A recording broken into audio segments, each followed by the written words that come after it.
What if I told you there's a tiny region in your brain, about the size of an almond, that literally grows bigger every time you choose to do something hard?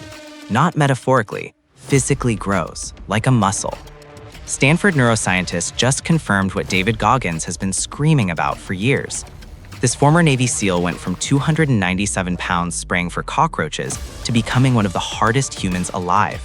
But here's the shocking part. Brain scans show he doesn't have superhuman genetics. Instead, he accidentally discovered how to rewire a specific brain region that controls your willpower. Scientists call it the anterior mid-cingulate cortex. Think of it as your brain's difficulty muscle. And here's what nobody talks about. This brain region is smaller in two specific groups of people. Number one, people struggling with obesity who've given up. Number two, the terminally ill who've lost their will to live. This isn't just about discipline. This is about the biological will to exist. By the end of this video, you'll discover the exact protocol Goggins uses to force this brain region to grow.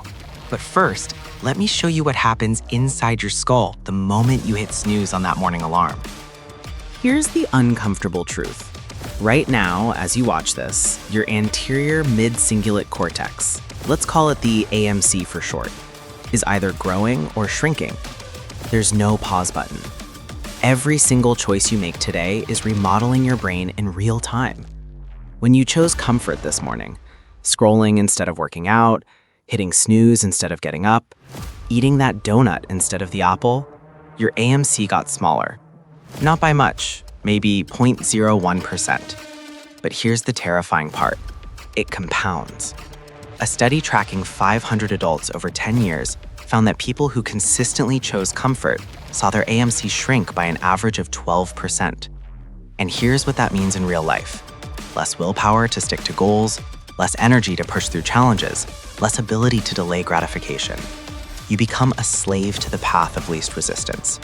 Your brain literally restructures itself to avoid difficulty. But wait until you see what happens when you reverse this process. The transformations are so dramatic that researchers couldn't believe the brain scans. Let me paint you a picture. It's 2 a.m. David Goggins weighs 297 pounds. He catches his reflection in the bathroom mirror. High school dropout, learning disabilities, spraying cockroaches for $1,000 a month. Rock bottom, right? But neuroscience tells us something fascinating. Rock bottom is actually the optimal state for AMC activation. When your pain becomes greater than your fear of change, your brain enters what scientists call a stress-induced neuroplastic state. Basically, your brain becomes like clay, ready to be remolded.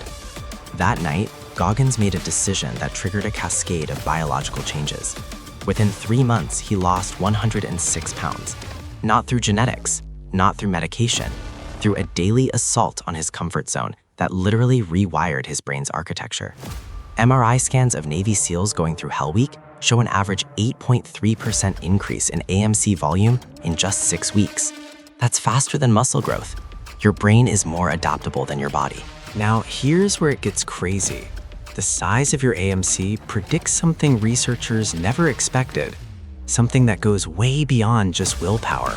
Andrew Huberman, Stanford neuroscientist and one of the biggest names in biohacking, dropped a bomb when he sat down with Goggins for 3 hours. He revealed that the anterior mid-cingulate cortex does something no other brain region does. It grows when you see a challenge and decide to overcome it anyway. These aren't just theories. MRI studies from Stanford, MIT, and Harvard all confirm this is structural brain growth. Real, physical, measurable. But here's where it gets insane. The AMC is larger in 3 specific groups: athletes who train hard, people who overcome major life challenges, and here's the crazy one, people who live past 100 years old. Scientists are now theorizing that the AMC isn't just the seat of willpower. It might actually be the seat of the will to live itself. This is the biological difference between someone who gives up and someone who fights until their last breath. But there's a dark side to this that neuroscientists warn about. If you don't know this one critical rule, you could actually be shrinking your AMC while thinking you're growing it. Here's the rule that changes everything. Friction is the signal. Huberman asked Goggins, when you wake up to study, is there resistance? Goggins' answer, every single day. I'm not some genetic freak. My brain can't retain information naturally. I have ADD, ADHD, learning disabilities. But that's the point. Every time Goggins feels that resistance, that voice saying you're tired, you deserve rest, and pushes through anyway, his AMC grows. Brain scans don't lie. But here's the trap. If you're doing something you enjoy, your AMC doesn't grow. Think about that. If you love ice baths, doing ice baths won't build your willpower. If you enjoy running, running won't grow your AMC. Goggins running with destroyed knees, that grows his AMC.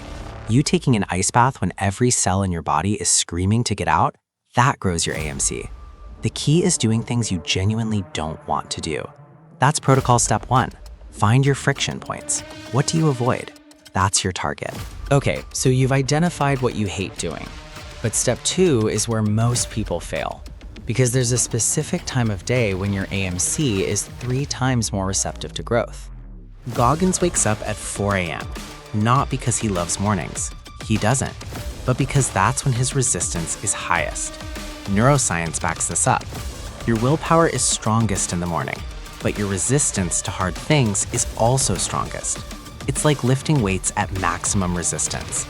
A 2019 study published in the journal Cortex found that AMC activation is 340% higher when participants performed unwanted tasks within 2 hours of waking versus later in the day.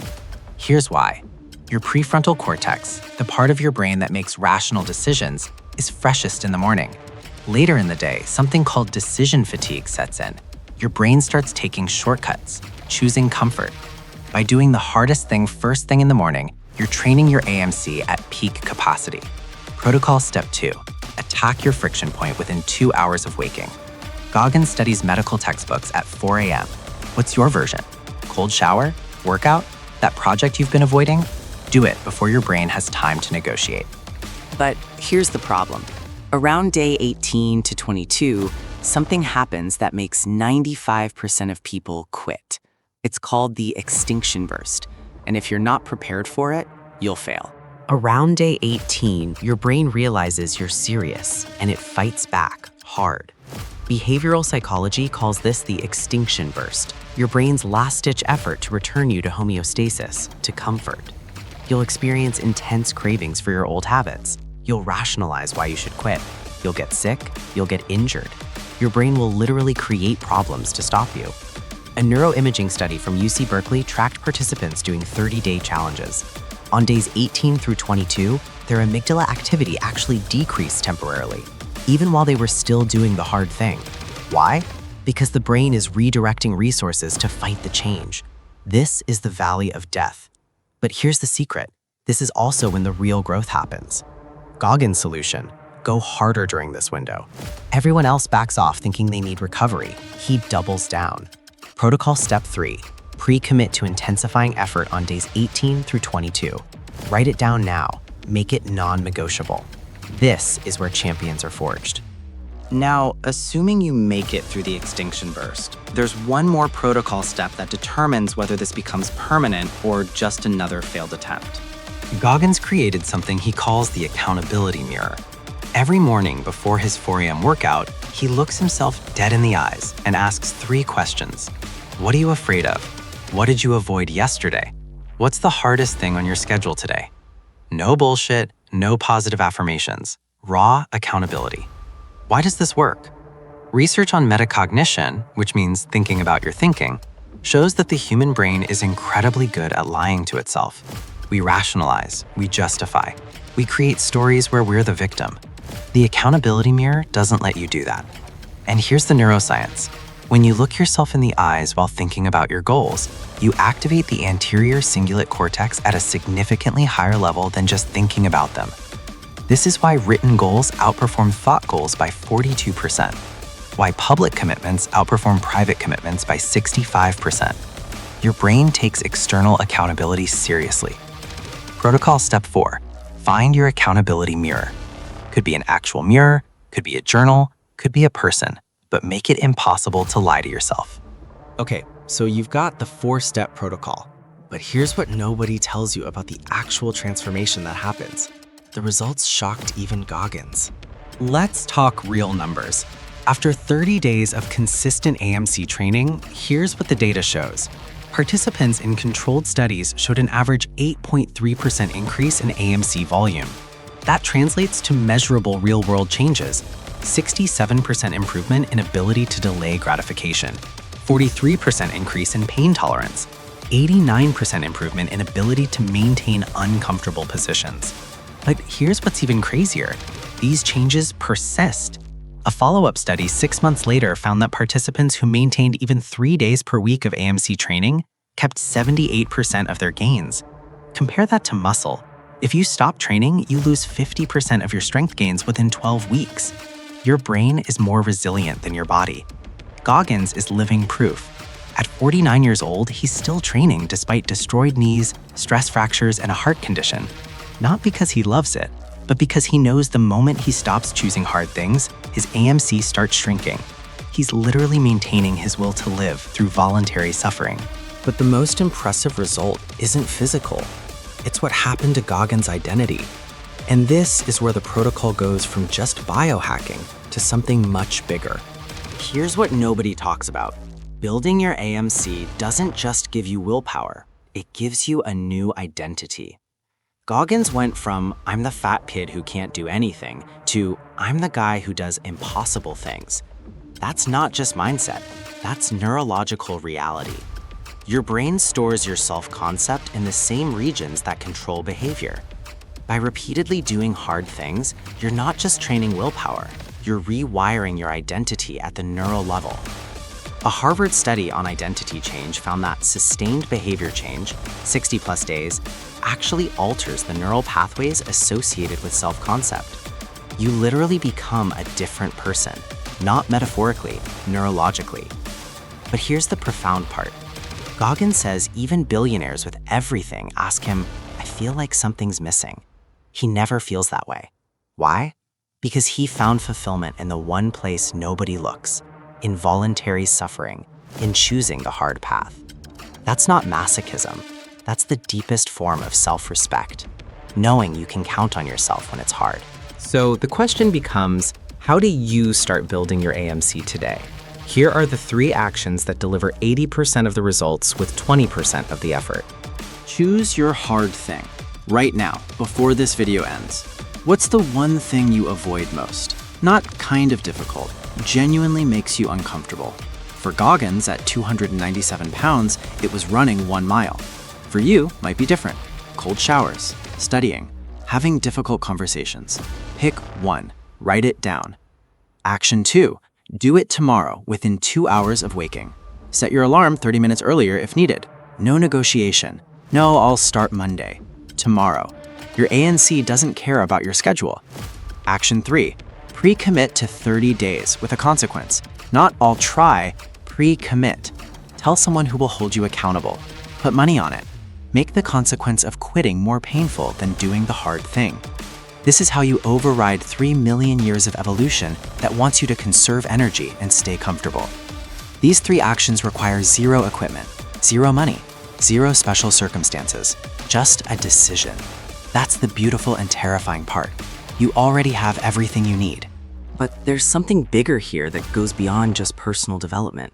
This protocol reveals something profound about human nature itself. Here's the bigger picture. We live in a world optimized for comfort. Every app, every service, every product is designed to make life easier. And we're seeing the results. Rates of anxiety, depression, and lack of meaning are at all-time highs. Why? Because we're not built for comfort. We're built for challenge. Your AMC proves it. The biological fact that your brain grows when you suffer and shrinks when you coast reveals something profound. Meaning comes from voluntary difficulty. Not forced suffering, that's trauma. Voluntary difficulty, that's growth. Goggins figured this out at 297 pounds. You can figure it out today. Now you have the protocol. The science is clear. The choice is yours. Will you choose the hard path, or will you let your AMC shrink? Your brain is literally remodeling itself based on this decision. Make it count. If this video gave you value, smash that like button. It tells YouTube to share this with people who need it. Drop a comment below with the one hard thing you're committing to for 30 days. And subscribe because next video I'm revealing the neuroscience behind Huberman's dopamine protocol that makes hard things actually feel good. Stay hard.